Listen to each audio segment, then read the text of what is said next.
Hello and welcome to the Nialler9 Podcast.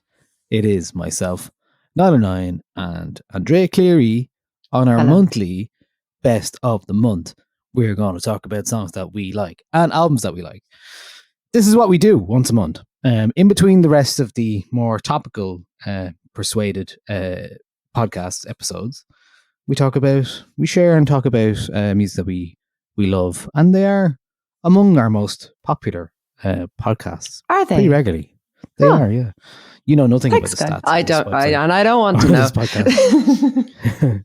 That's fine. We'll keep Andrea Cleary in the dark. Please. But if you want to come into the light, why don't you join us on Patreon? Oh, that was Patreon.com beautiful.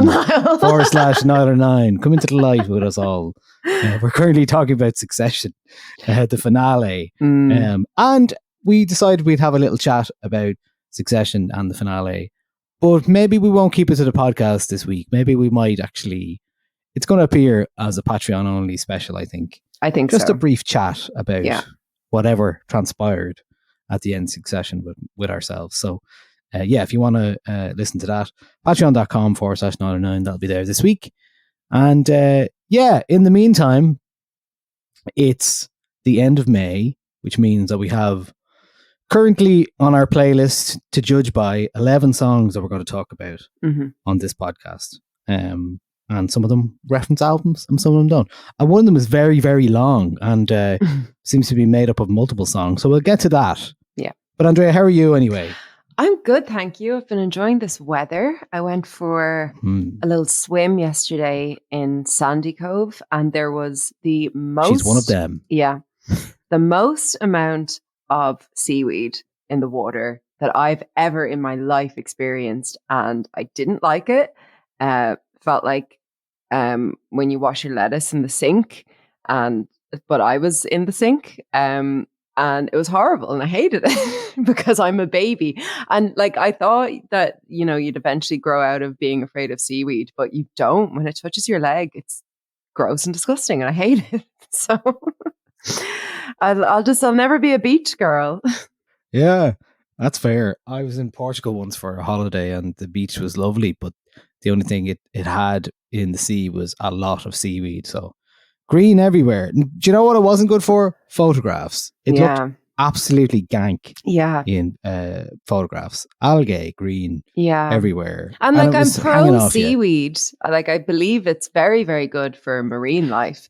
But it has very good properties for our skin as well. Absolutely. It's, as long as I can control how much I touch the seaweed, I'm absolutely fine. I've eaten seaweed. I'm fine with it. I've had a seaweed bath before. Ooh, like I'm interested in that. I'm open to it. But, when there's something under the water that you can't see and it touches your leg, and it could be, a fish, which I'm also kind of, a bit afraid of. That's fine. I get that as well. I don't think you ever really... you're not, you don't transition to full adulthood and then suddenly stop caring about everything that's in the sea. It's a fear of the unknown, I think. And it's like, you tell yourself it's only seaweed, but then in the back of your mind, you're like, what if it's not? What if there's something lurking within the seaweed? I believe there's a relevant Succession connection to the sea and seaweed this year. Well, not seaweed necessarily, but certainly the idea that something might touch you, or come for you in the sea. It's all interconnected.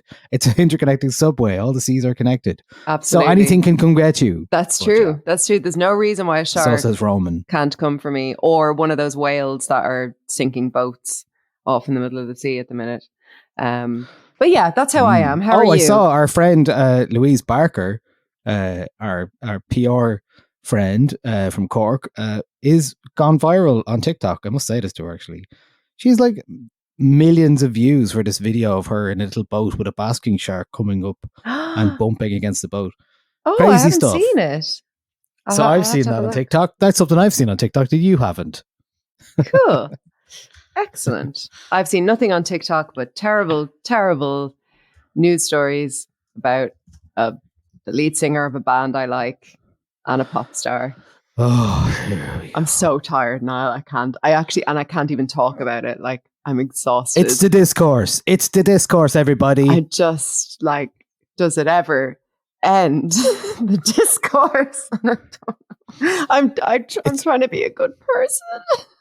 It's really hard to ignore it because you just keep seeing, even if you just see the headlines. I liked when only some people knew who he was. And some of those people hated him, and that's fine.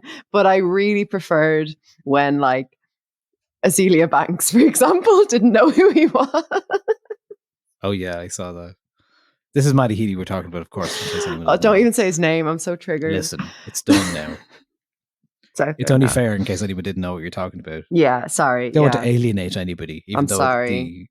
The whole story is pretty alienating. Yeah, the less anyone knows about it, the better, to be honest. I mean, I'm in the trenches. I chose this life.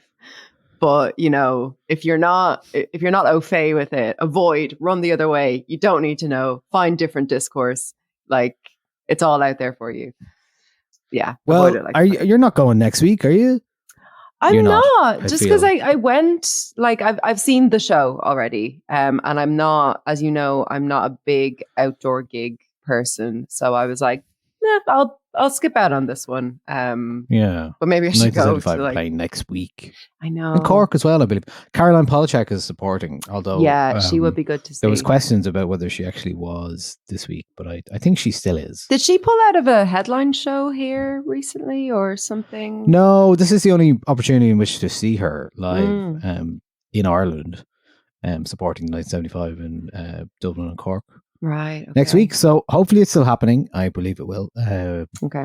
We won't be here next week to talk about it because we don't have a podcast next week. But and I'm going to Harry Styles and Slane next Saturday. Not this Saturday, next Saturday. So it'll already be a big week for me in the outdoor gig front and in the Men I Love front. So I actually don't think I could do Harry Styles and Matty Healy in the same week like that. For Men I Love. Yeah, For Men I Love, my new album. Anyway. Right. Okay. Speaking of albums and speaking of people we love and things we love, let us start a new tune decider. Would you like to, will we toss a coin? Do you have any coins? Who wants to go first? You go first, Niall. Well, there's no coins needed then. Okay, so I'm going to pick the first song I'm going to pick on this month's podcast is from Kieran Hebden, aka Fortet, and William Tyler, and a song called Darkness, Darkness. Now, far being from Kieran Hebden, aka Fortet's recent forays onto Coachella main stages and whatever else, he still maintains and burns bright with the kind of gentler, more ambient leaning stuff. And there's this song called Darkness, Darkness, which is 10 minutes. It features the Nashville guitarist William Tyler, and apparently there's a whole album of this stuff to come. So let's take a little bit of it here, and I'll tell you about the rest of it when we come back.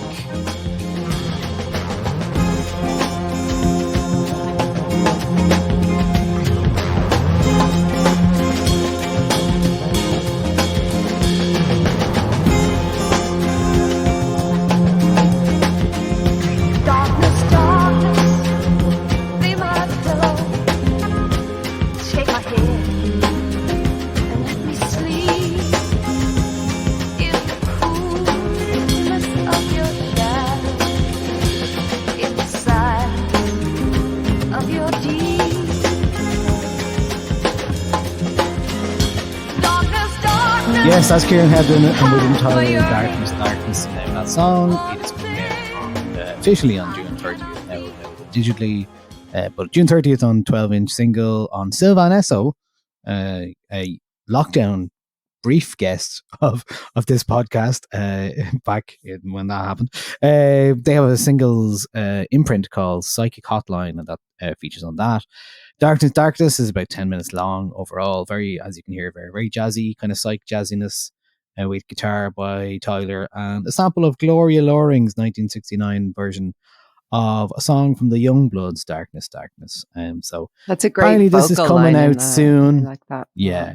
It reminds me of like very like DJ Shadow kind of vibes, but with more softer instrumentation. And apparently, yeah, the album is coming, and Ben UFO, the DJ and producer, plays cello on the album, which is a new thing. And there's a Lyle Lovett cover there somewhere. So I hope to finish the record soon, is what he said. And given his fairly prodigious output, I'd say that's probably going to come out like next week. Yeah. Probably. It's kind of like a machine is our Kieran. He needs to stop. Yeah. Calm down. Take a break, but man. also take don't, a holiday because we're happy to have it. No. Yeah, I really. He has a new really Fortet song as well last month, so it's called Three Drums. So yeah, he's still at it, and released the Brian Eno and Fred Again ambient album as well. So like, calm down, man. Yeah. Okay, my first pick is from the boys, Blur. They are releasing a new album. It's very exciting. Dave Rowntree released what I thought was a really excellent album earlier this year, I want to say. It was definitely this year. And that alongside Blur kind of reforming for some live shows, including here on the 16th of June, is it? On like Pride Day. Kind of made the... You really got to check those things. I know. You really got to check them. I think it's the 16th. Blur, Dublin. I know it's definitely on Pride.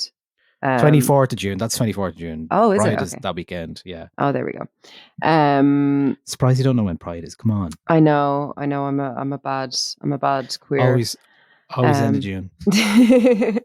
So yeah, I guess like with Dave Rowntree releasing the album, I remember thinking like, oh, does this make the prospect of a Blur album like more likely or less likely? I don't know. And then, doing the live shows. Anyway, when they announced that the new album was coming, I was obviously very excited. The Narcissist is the first single from the album, which is called The Ballad of Darren, which is out on the 21st of July. And will be their first album in 8 years. And I really, really, really like the song. And this is it. This is The Narcissist. I heard no echo.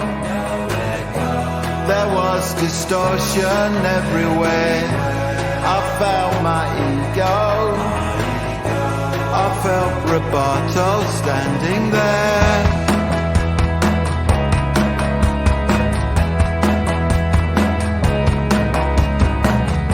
Found my transcendence. It played in mono painted blue. You were the hero. I was the dark room. I'm the shining light in your eyes. You probably shine it back on me, but I won't fall this time. If Godspeed, or heed the sign. Really nice, pleasant track. I really like that they didn't come out the gate with a kind of a big statement song. It's kind of like it's like quite quietly a Blur song, but all of the elements are there. Like Damon's taking the lead vocals, Graham with the backing vocals.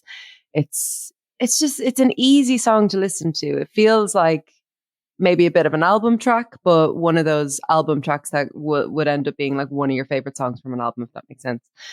And I really, really like it. Four Lads had this to say about the upcoming album. Damon says, this is an aftershock record, reflection and comment on where we find ourselves now.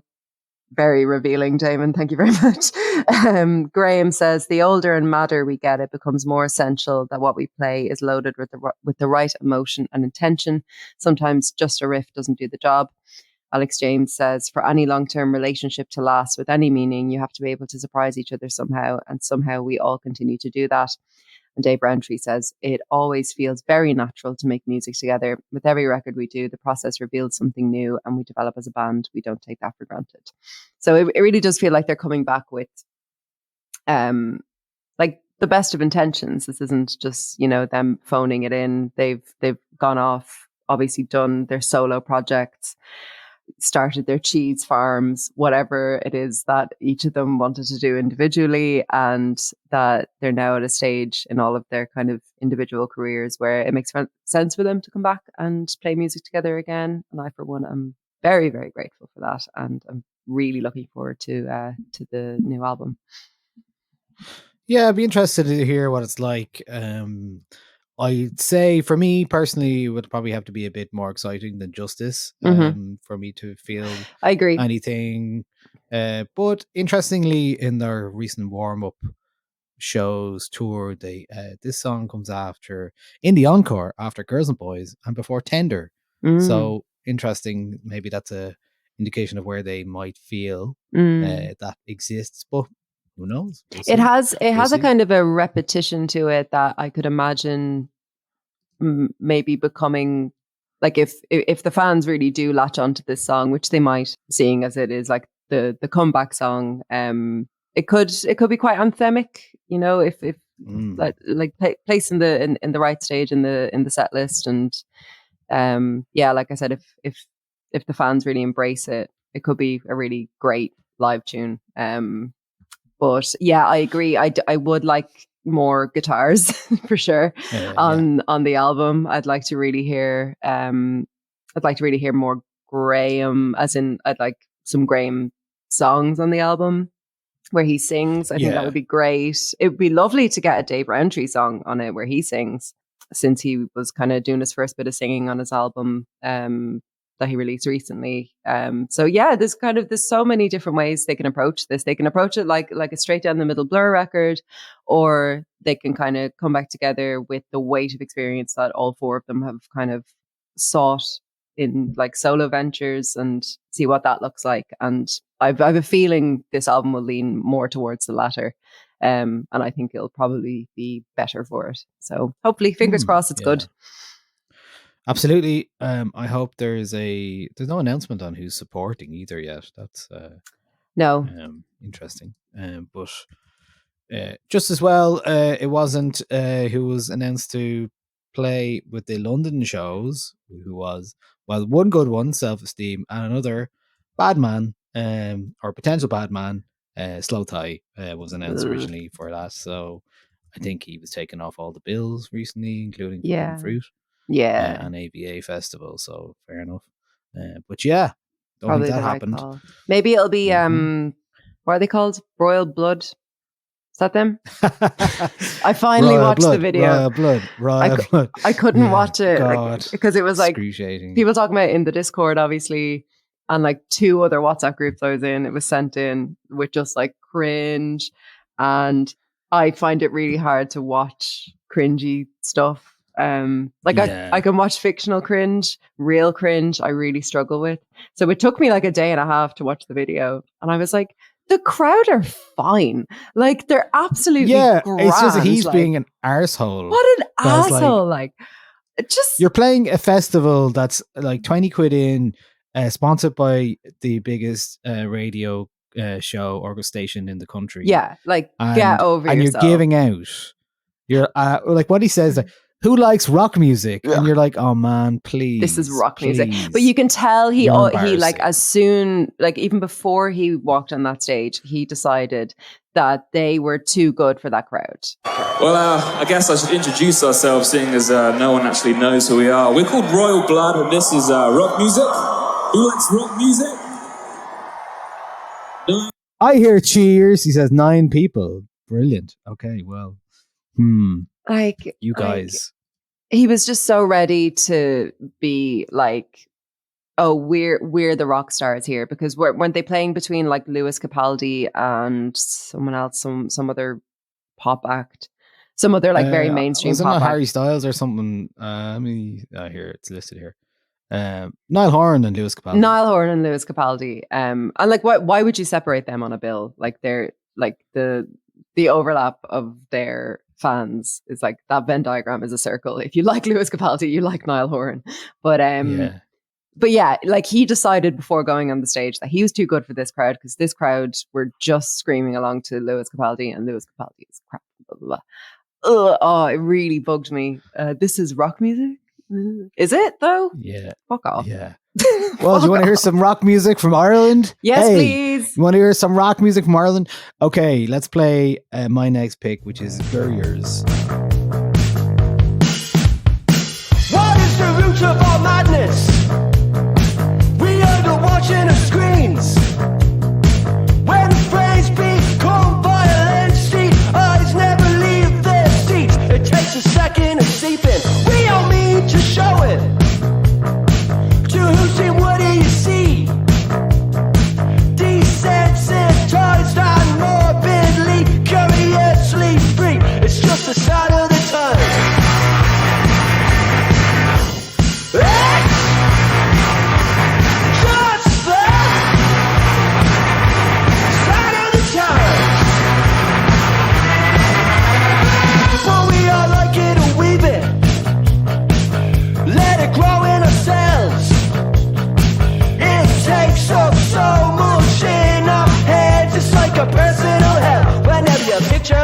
here. I wonder we're all empty.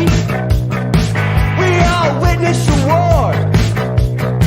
Most of us are safe as we go off to work. Our fault is just a sign of the times.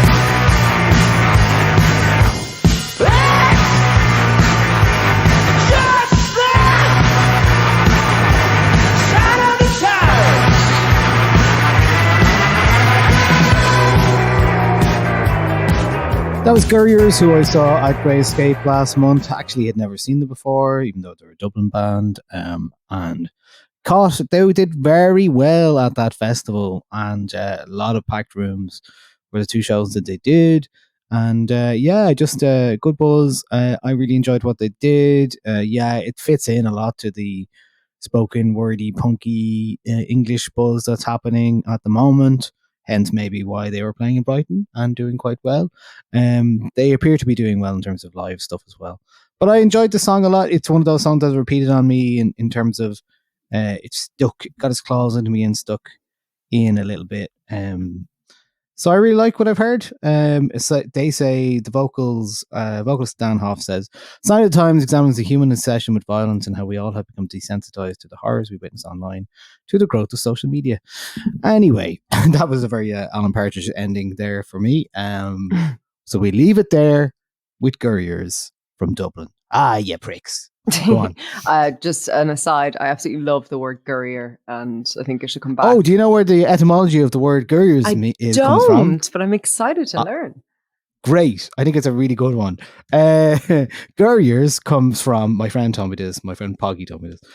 Gurriers comes from these lads in Dublin who used to go around and collect the leftovers of cakes from shops, and the cakes were girt, and hence these lads were called Gurriers. What would they do with the leftover cakes? They'd make them into other cakes, maybe. I don't know. We love it. Gur cakes, like Gur, G-U-R. Absolutely love it. Zero waste kings. I love it. Yeah. Great. Okay. Zero waste kings. we should all be Gurriers. Get that trending. We should all be Gurriers. The first of two weird little guys I have for this week, and actually for my detractors who say that I only choose women for this podcast, of which there are none, and it's just an internal struggle that I have in my own head. I've actually chosen all men this month, so there.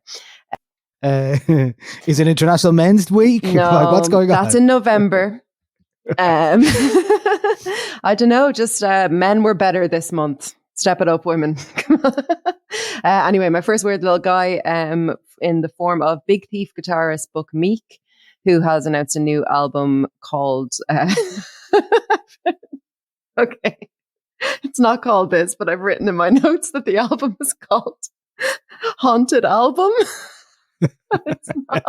Ooh. Ooh.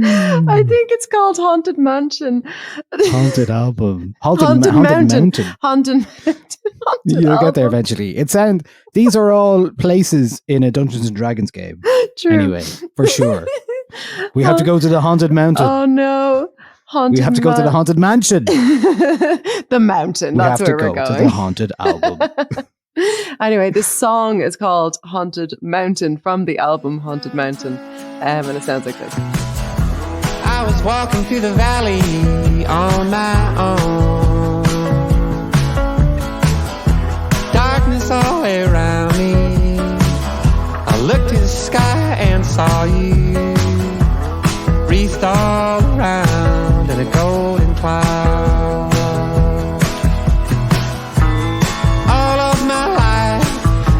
Been around her, traveling across this green land. But now that I live here on this haunted mountain, I know I'm never coming down. No, I'm never coming down. I'm never coming down.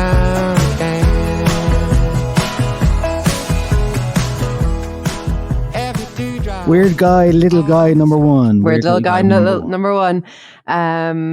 Fuck Meek. He released a really nice album in 2021 called Two Saviors that I really liked. And this will be his first album with his new label 4AD. I really like this song. I think it's I don't know, it's for the Big Thief fans, I guess. In that if you like Big Thief, you'll like this, but different enough that that it's interesting and feels new. Yeah, I really like it. Nice. And I just realized you got your hair cut. I did. It's shorter. it's in a flicky I just saw thing, the ends of it there. I was like, oh, something's happened. Something's happened there. A change has happened. There's less of me now. Okay. That's my first weird little guy of the month. Oh, maybe I'll do that as a feature. Weird. Andrea's weird little guy of the month. Okay. All right. My next one is another Dublin band that I saw at the Great Escape, which I've just realised. They're called Bricknasty, and the song is called Ducks in a Row.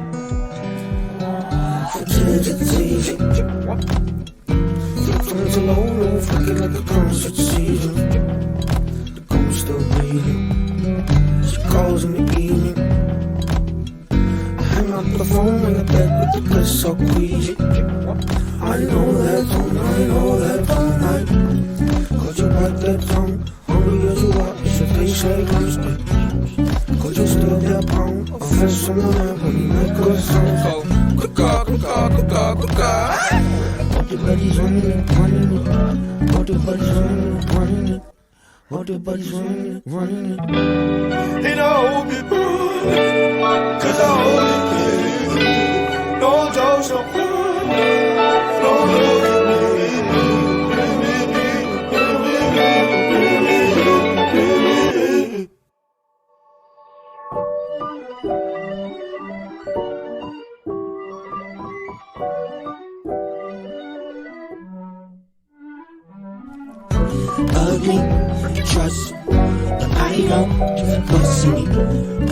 That was Ducks in a Row from Bricknasty. They are a Dublin band from Ballymun, led by a masked singer called Fat Boy. And I think if you've heard any of the recorded stuff from the band so far like that, it's maybe not entirely sure what they are. I saw them February originally 2022 in Belfast at Output, which is actually happening this weekend, tomorrow and today, if you're listening Thursday. And yeah, I was just really like, oh, what is this band? They're actually kind of not what I thought, because they're kind of play jazzy. They're really good jazz players. It is producer Fatboy, Killian McCauley, Dara Abderman, Corey Thomas and Louis Young. And they bring kind of a punk spirit to their kind of jazz playing, and I think live, when you see them, I think you would really recommend seeing them live. This really fucking works, like in a way that you're like, wow, this band are fucking great. And at Great Escape, they played a 1:15 on the Friday afternoon, a tough slot outdoors, like kind of open in a tent and kind of in the middle of Brighton, and they just knocked it out of the park. They were absolutely brilliant. Really great. Khaki Kid got up and joined them for the song Fashion that they released recently. They've just been signed to FAM, which is the label that releases Maverick Sabre, Annie, Georgia Smith. I think it's Maverick Sabre's label, maybe, perhaps. So they have their debut EP coming out next week, June 7th. And they're a great band, really good.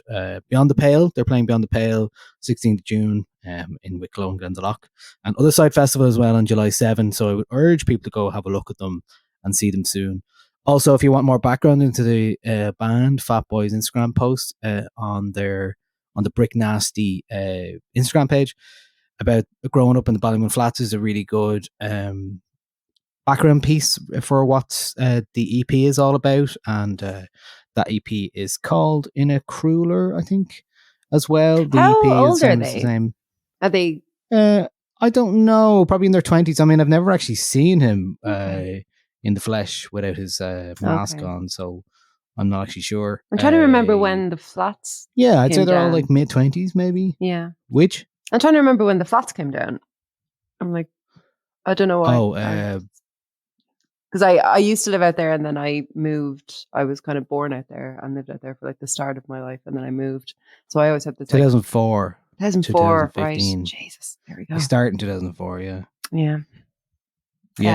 It's worth having a look at. A lot about family and community there as well, and informed by that. So I think a lot of the songs are obliquely about that kind of stuff. Yeah. So Bricknasty, that song is called Ducks in a Row. Now you go. Now me go. Me go with my second weird little guy. No, just a guy. I'm not going to call him weird. I know him. I'll call him a weird little guy. I wanted to draw attention to Caoilian Sherlock's album, but particularly one song from it, which is called The Wheels Come Off, which I believe is the opening track on the album Teenage Jesus. Just a really good album, and this is a great opener and a great song, and I just really love it.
Kieran Sherlock, just a really lovely sound, really kind of nice Americana sort of sound. I think his voice is so lovely. I think there's a lot of great melodies kind of throughout this album. Reminded me a little bit of the Tandem Felix album that came out in 2020. Just in that it's a kind of a very, very straight up like Americana sort of sound. Some great guitar playing on it as well. Yeah, I just think it's really great. I think it's I haven't seen a lot of places kind of cover it, to be honest. Which is surprising because it's also a very, very well produced album and great artwork on it as well. So yeah, I just really, really like it. I was enjoying listening to it today with the balcony door swung open and the sun coming in. It was just, it's a very kind of vibey album. It's lovely. Yeah, a little bit of War on Drugs kind of buzz to it. Yeah, definitely. Kind of fuzzy and Keelan. Yeah. Keelan, of course, is from Cork and involved in the Quarter Block Party as well. So, yeah. And you and I once propped ourselves up at a bar until the wee hours of the morning chatting with him. Jesus, yeah. After the podcast festival a million years ago. And had lovely chats about, if you ask me now, God knows what. I don't know. I just remember. We remember the feel time. of it. Yeah, it was a great night. Yeah, very good, very good. Yes, I just sent you a link there to the CMAT album that's listed on Spin Dizzy. Oh my God, John Grant's on it. What? That's crazy. Where are your kids tonight? Featuring John Grant. Where are your kids tonight? Please, see, Matt, you have the opportunity to do the funniest thing imaginable. Also, a song called Vincent Company about the football player. Where did you send this to me? In this thing? In the chat there, in our video. Okay, sorry everyone, bear with me. So we're using a new program. That just came up as. I Hate Who I Am When I'm Horny is one of the name of the songs. This is very exciting. Crazy Mad for Me is the name of the album. Interesting. Such a Miranda. Okay. Oh my God. Such a Miranda. A little The Sex song and the titles City alone song. That's do it for me. great. Very good.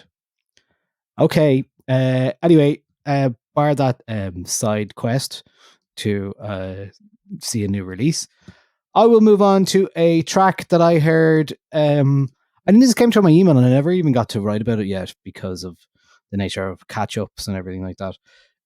This is from Eyes of Others. The album is called Eyes of Others. And the song called Once, Twice, Twice. With my new advice, go once and twice and thrice.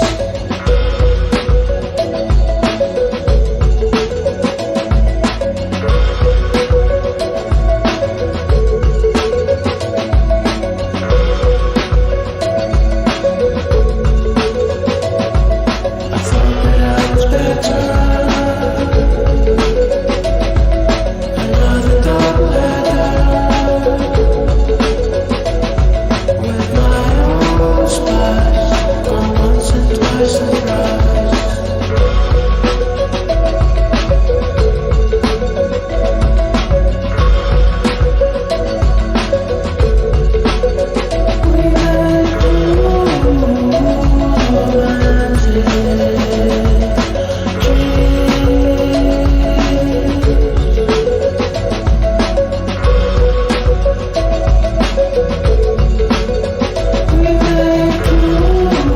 So Eyes of Others, that is a producer from Edinburgh called John Bryden. Album was released on Heavenly Recordings on May 19th. The description that is a helpful explainer for this is marrying the anything goes freestyle magpie tendencies of Beck and the Beta Band to the electronic stylings of primetime 80s New Order by way of the spacious moods conjured by King Tubby. Eyes of Others' debut whimsical demeanor is the perfect sonic balm to what? I don't know because I didn't copy the rest of that text. So I like it. We'll Leave just it have up to in the ether. imagine. Yeah. We'll just have to imagine what it Perfect is. sonic and not bomb to whatever you can imagine. Google the rest. Oh, it is actually. I want to include this. The utter confusion of the outside world, as it is its sense of almost Balearic musical freedom. It is Wow. Balearic. We should do a podcast on Balearia sometime. Okay. That is something we should do. Okay. As part of the ongoing Niall shares knowledge about dance music with Andrea, Please. and hopefully she understands more about About what this world the hell is going on that I'm with so most of my resistant brain. to for no reason. Well, I mean, there's a whole world out there, so you know. I know. It's hard to. I like that tune a lot. Hard to commit. Yeah, it was nice. I think the album's really nice as well. There's some weird stuff on it. Some of it reminds me of 80s, 90s outsider forgotten music. Fuji and Miyagi, a lot of dub. There's a bit like a baggy influence as well. Electronic music of the 90s, some psychedelic lo-fi kind of Mazzy Star stuff as well. Maybe some folky stuff. Introspective club music. In a way, I think Eyes of Others and John Bryden himself has called it post-pub, couldn't get into the club music. Oh, I He like said, that. I was thinking, where's my spot? The music is later than a gig, but it's not full-on early morning club fare. It's the in-between space between where I was imagining where my music works. So in that That's case, cool. it seems like that might be where you're at the club and maybe you leave and you're like, I'm actually going to go home. And then this is the music you listen to on the bus on the way home. I like that. I like that a lot. So, that's a kind of a space that I enjoy. The leaving the party and either like you always hear the best tunes like in the taxi on your way home, or like it's a funny mood you find yourself in when you leave a party early or you leave like the pub and you're like, oh, I don't want to listen to like my normal stuff. Let's listen to something a bit like I can look out the window and be a bit sad and be the main character for a bit. Yeah. It's nice. This is definitely given that kind of vibe for sure. Yeah, I like it a lot. Okay, my ultimate weird little guy. He's back. I'm so excited. Paul Simon, his 15th album, Seven Psalms. Is it an album? Is it not an album? You know, it remains to be seen. It's a 7-part acoustic performance, we'll say, designed to be listened to in its entirety. The idea for it came to him in a dream. I love them so much. And he would wake up in the middle of the night to write the songs. It's supposed to be listened to as a single piece, but we're going to kind of butcher that convention now and play a clip just from the opening song. You can just play like the opening couple of minutes. But I would really recommend listening to the whole thing, maybe on a walk, maybe in the middle of the night, whenever the spirit moves you. So yeah, this is the opening of Paul Simon's Seven Psalms.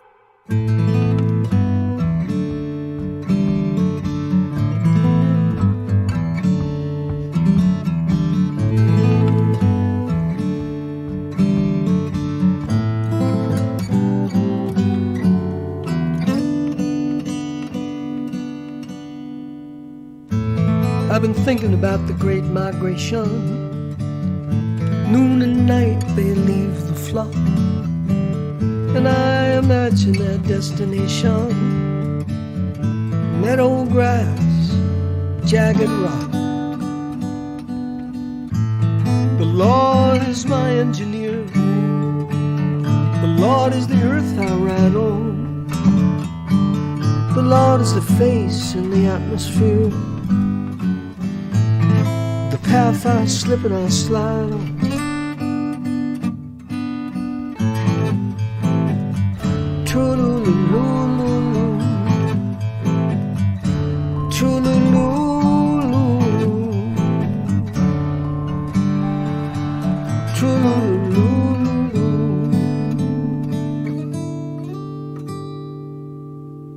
So, I mean, even just listening to that like small clip of it, like he's 81 and my God, can he still play that guitar?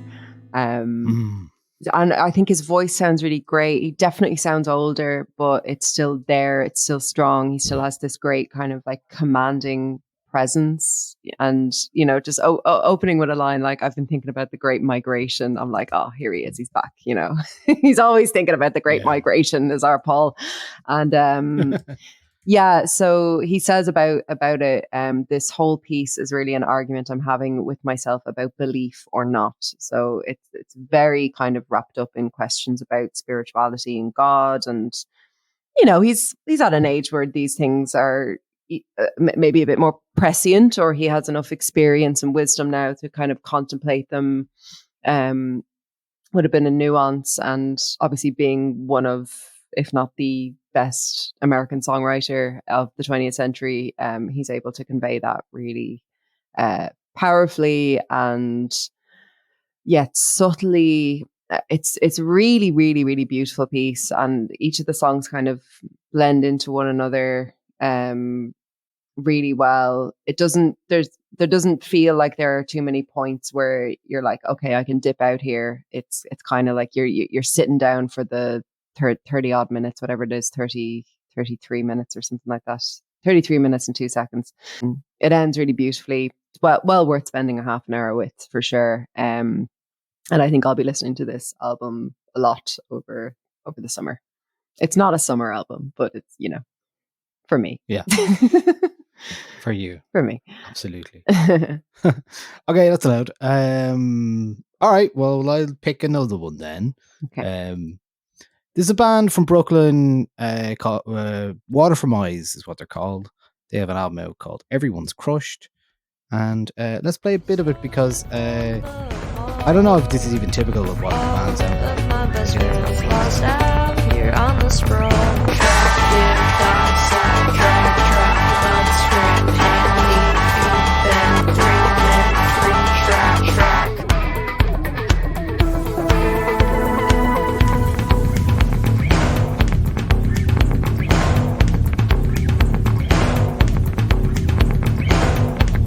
She's on her own time, writing the forecast.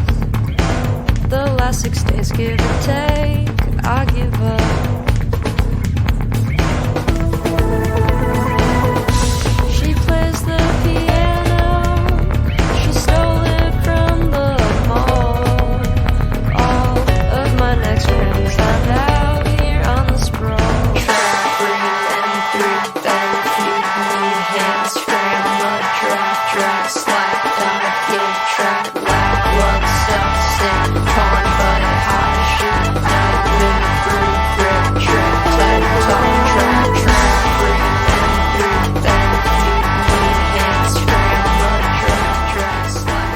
So it's Water From Your Eyes. That is the song called Out There from their album Everyone's Crushed.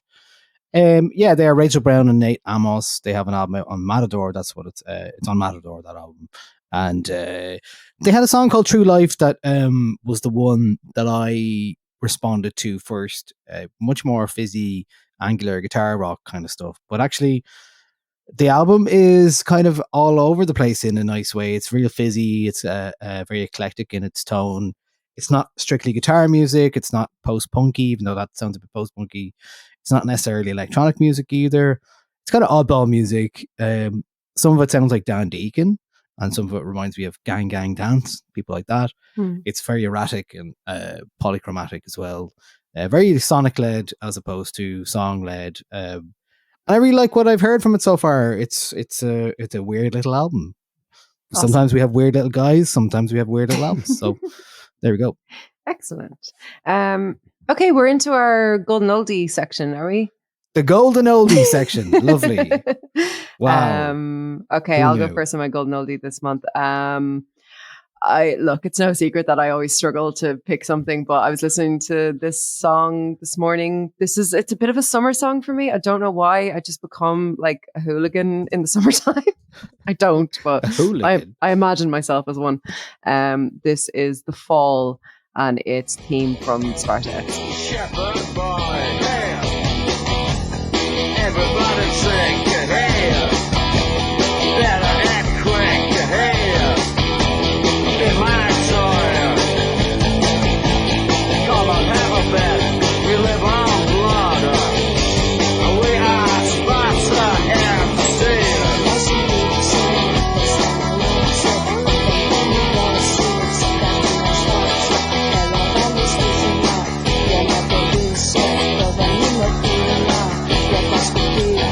I don't have a jackknife in the underhill. I don't know if I'll get it back, but my hook on my throat I will. In my soil, come on, have a bet. We live on blood. We are Sparta FC. We have to pay for everything. We live on blood. We are Sparta FC. Yeah, that's The Fall. Sparta FC is a kind of fictional football song for a fictional football team called Sparta FC, Greek football team, and it's I guess sung from the point of view of one of their hooligans. It's just there's a great moment in it where there's singing like English Chelsea fans, this is your last game, and it's just like it's so raucous and just great, just that energy that Marquis Smith just kind of always has, but brought to like the realm of football hooliganism. I'm always after like a proper Sparta FC like white jersey that also makes it clear that it's like a fall reference, but is there one? I don't know. I don't know. I mean, there's kind of seems like the kind of thing that Turbo Island might do. It's kind of it's one of those things where I'd probably end up buying like a real football jersey by accident or something, because I don't really know much about football jerseys. So, but yeah, it's just a great song. I like a weird football jersey. Yeah, it's just great. There's a lot of kind of like nonsense lyrics that you can't hear in it as well. It's just like kind of just typical fall stuff. Great tune. Although I have to say, they're kind of a bit of a blind spot for me. I don't really know as much as I'd like, probably because there's just a lot of albums. There's 31 albums. It's a lot of albums. That's a lot. And every time I hear songs like that, there's that what's the Check the Record one I really like as well. Like the fall aren't a band that I've like new Prince. Sorry, yeah. They're not a band that where I've like listened to every one of their like by any means every one of their albums, but they're a band that like, I have like a kind of maybe 10 or 15 like core songs that I just always listen to, and I love those songs, you know. And I loved Marquis Smith and his like vibe, I guess. he was kind of like he was the last of an old guard, you know. He was kind of Yeah, we can't really have people like him anymore, you know. And but there was a No. sort You of like to crack the whip. yeah, there was a sort of kind of raw madness in him that just came out in his music. And yet he also wrote like some really, really beautiful poetic like lyrics during his time with the Fall. And yeah, they're a really interesting band. Maybe I'll explore more of their albums and do a Fall episode, but I definitely have to get my little research hat on and listen to more of them to do it. But why not? Absolutely. As good an excuse as any. That would be good. I'd love that.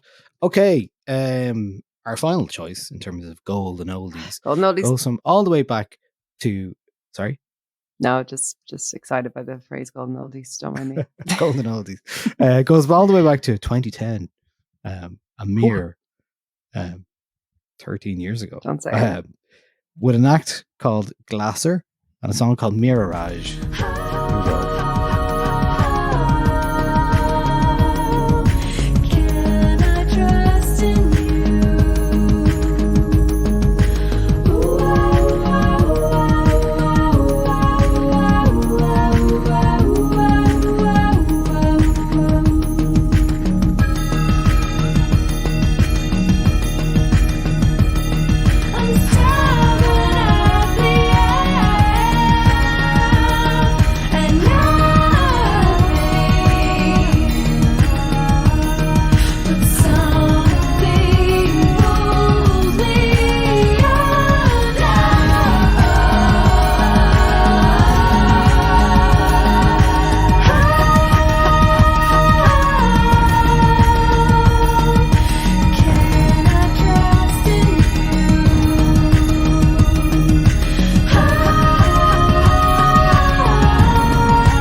Weird refracted music from Glasser there, a song called Mirage from the album Ring from 2010. I don't know what happened last week. I just suddenly got a urge to listen to that song. And so I did, because modern conveniences allow us to do that. And that is Cameron Mesereau. Producers on that album are Van Rivers and the Subliminal Kid, who did stuff with Fever Ray, I think. So it's kind of like a weird... like off-kilter electronic pop album in a way, very much set up so that she can sing over it. It has a kind of a Fever Ray sound to me. I don't know this band. Yeah, I mean, they did. Van Rivers and Savunica did produce Fever Ray stuff as well. Okay, I think originally, and yeah, so it's kind of a bit of a tropical pop, some tribal percussion. Actually, that is. I think I have a quote from a Pitchfork review here, which says exactly that. She incorporates bits of tropical pop, tribal percussion, and a couple of different strains of electronic music. Her songs sidestep traditional linear arrangements for a more open, circular approach. They kind of swoosh around without pausing at verse-chorus intersections. Interesting as this is, the main draw of Mesereau's music is her voice. Warm and flexible, she can bend it into suit different moods and tempos, and I'd fairly agree with that. It kind of feels sometimes like it's being broadcast from some sort of weird Tron city or something. It's quite futuristic in a way that kind of maybe feels a little bit like it was retro futuristic as well. So I really like that. That was Glasser Mirage. I didn't even I don't even know. I don't have a reason to pick that. She had a song out last year as well. So she's still making music. Cameron Mesereau. New Scars was the song from last year, but that album called Ring from 2010 is brilliant. I would recommend a revisit if you're interested in that. Great. So obviously we're going to be taking our television chat, our Succession chat over to a bonus pod on the Patreon feed. But do you have any other business with regards to films or books or other media from this month?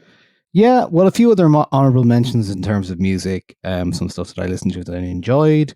Mandy Indiana's album "I've Seen a Way," Manchester band, kind of reminds you a little bit of Health or something like that. Kind of weird a cool mix of electronic and rock music. Bell X1 album, Merciful Hour. Haven't got never to it been the yet, biggest but I fan saw for you. me, but I really like it. yeah. Yeah, I really like it. I thought there's great singing on it as well. I think. I've forgotten his name. Paul Noonan. Paul Noonan is he's doing things with his voice that I've never heard before in a way that I think is really lovely. And then Pale Blue, an album from Mike Simonetti and a vocalist whose name I cannot remember because I remember him, but I don't remember what that is. I'm going to tell you now. Mike Simonetti used to be involved in Italians Do It Better until he had an acrimonious split. That didn't work out so well, but this is working out really well. I really like what I've heard from Pale Blue. Is there an actual... Yes, Elizabeth White is her name, formerly of, or maybe of, the band Silver Hands that I've never heard of. Pale Blue, anyway, there's lots of cool, weird spoken word, spoken electronic music on that as well, Pale Blue. And then the Bonk, the album Greater Than Equal to the Bonk. The Bonk are a weird band from Ireland, and you should listen to them. The other one that I kind of I definitely like lyrically, and I really like. I was going to pick one of the songs from it for this called Shortstop from Maya Follick. She has an album out called Roach, which is really interesting. I think lyrically is where she's really doing it for me, and Maya Follick. So that's worth checking out as well. So cool. Yeah. I've one other honorable mention. The BC Camplight album, The Last Rotation of Earth. I reviewed it on Arena earlier this month. I liked it. I wasn't as taken with it as a lot of other people were, but it got a lot of 5-star reviews around the place. But I found enough in it to enjoy, but I'm just going to recommend it here just in case other people enjoy it as much as everyone else is, and don't take me as the barometer. But very interesting album, kind of a concept album, quite funny in stages. I'd say fans of Father John Misty would like it. A bit wry, but yeah, I enjoyed that. And then elsewhere, I don't think I watched a single film this month except I went to the IFI to see Bong Joon-ho's The Host. It was being screened as part of a festival Great there. film. And it was my second time seeing it, first time in the cinema.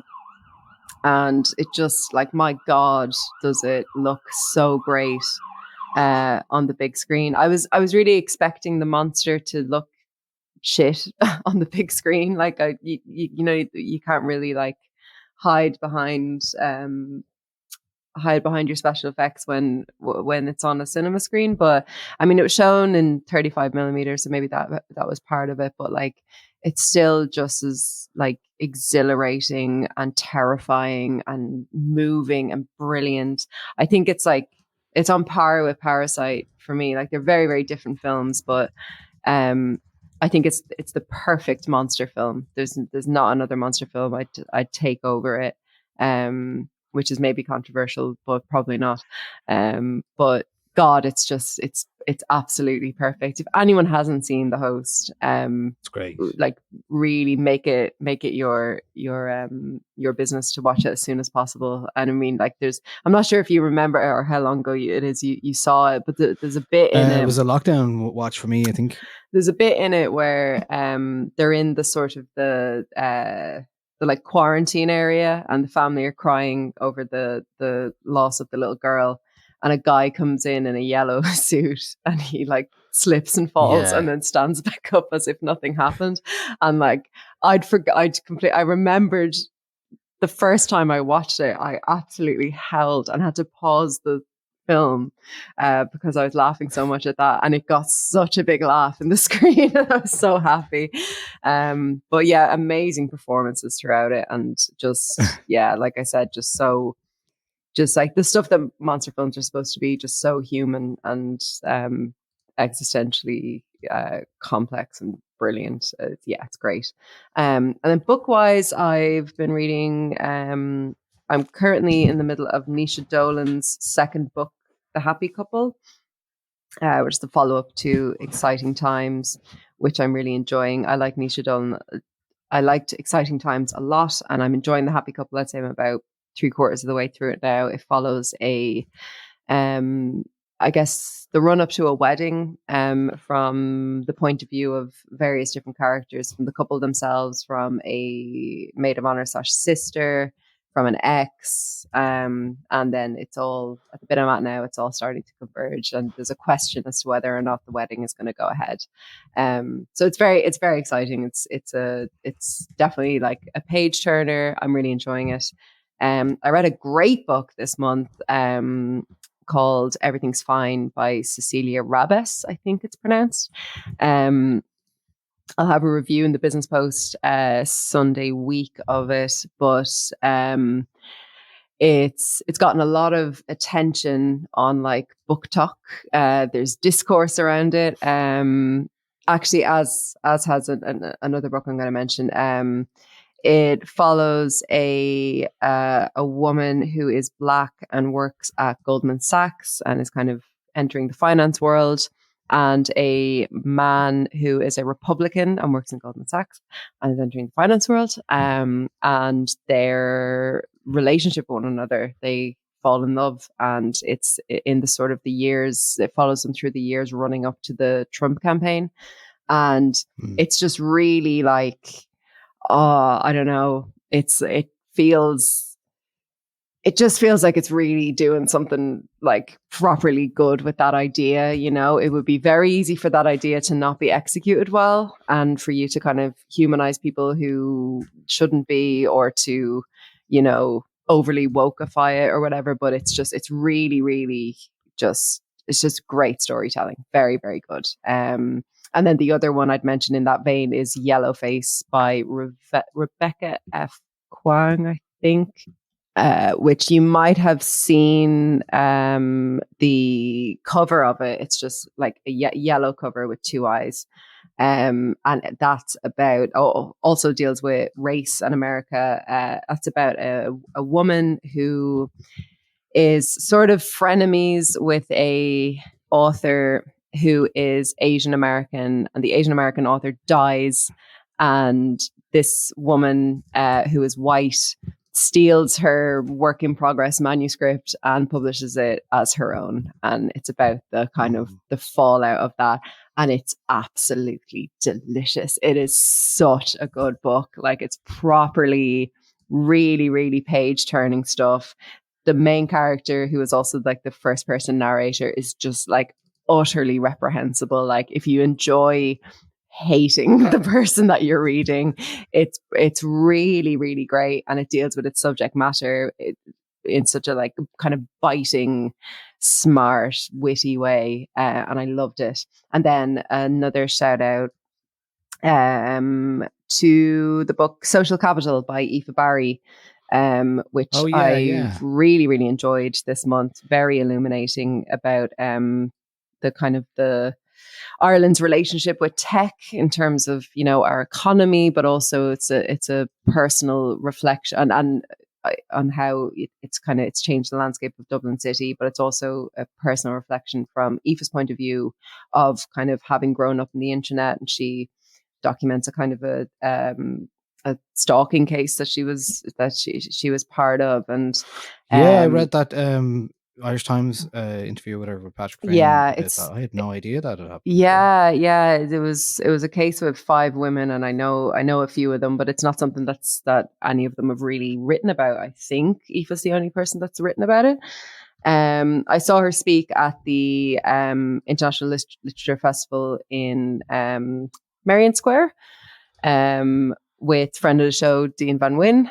She was in conversation with Rory Hearn, who is the housing activist that you've definitely seen online, who's doing great work with housing. And they had a really interesting conversation about tech and the Silicon Docks and the changing face of Dublin and social media and how those things converge. So yeah, I'd really recommend Social Capital. And I saw on Twitter that she is currently working on a novel set in Dublin as well. So absolutely delighted for her. Yeah, she's a great gal. So yeah, those are some of the books I've read this month. I'm actually also reading, I kind of just started it. It's for research. A book called Gaga Feminism. So I'll report back on that next month, but there's very interesting stuff in there, I think. I will also be recommending it to our pal Louise Bruton, because I think she would love it. Who also had a byline in Vogue this week. So amazing stuff for Lou Brew. Woo! But yeah. Yes. We'll be chatting to Lou Brew's forthcoming event guest, Michael Cragg, very soon. Very exciting stuff. About he has a book out as well called I have to remember what it's called because I started this Reach for the Stars, about pop music from 1996 to 2006. We'll be talking to him about that soon. And Lou Brew is putting on an event called Smash Hits Poll Winners Party, I think, isn't it? Smash Hits in Wigwam, I believe. Wigwam, yeah. So Smash Hits Poll Winners Party. Mike Cragg will be there talking about pop music of the era, and then Lou Brew will be DJing after the Y2K pop dance party afterwards from Lou Brew. So more on that soon, but yeah, that is on sale right now. Okay. Well, that's it from us this week, I reckon. But if you want more from us, jump on over to the Patreon, where you'll hear us talk about the Succession finale.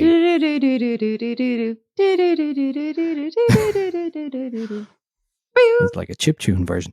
Okay, that's it from us. We won't be here next week because I'm away. Yes. So yes, we'll see you after great. that. See you then. Bye. Bye.